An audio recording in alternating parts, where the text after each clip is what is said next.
Big boss मराठीच्या या नव्या सीझनमध्ये दररोज वाद होताना पाहायला मिळत आहेत। समोर आलेल्या प्रोमोनुसार जान्हवी व घनश्याम या दोघांमध्येही वाद होताना दिसत आहेत। तर जान्हवी नेहमी लहान आहे म्हणून सोडून देतो, पण तो अतिच करतो असं घनश्यामचा उल्लेख करत त्याला सुनावते। तर यावर घनश्याम इथे कोणी लहान नाही असं म्हणतो। यावर वर्षा उसगावकर ती मोठी आहे तुझ्यापेक्षा असं म्हणतात।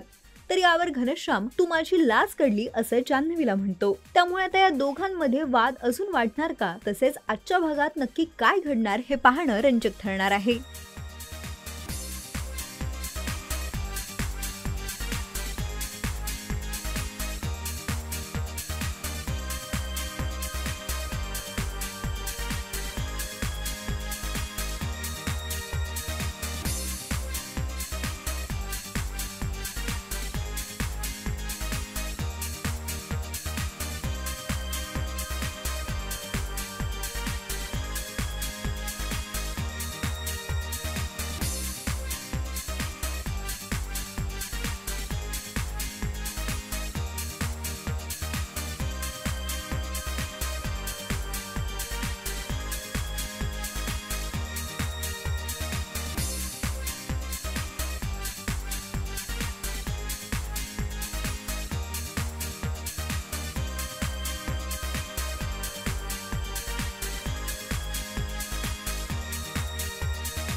मराठी चित्रपटसृष्टीमधील latest update, original web series, shows, गाणी आणि एंटरटेनमेंटसाठी आमच्या चॅनलला सबस्क्राईब करा आणि बेल आयकॉन दाबायला विसरू नका।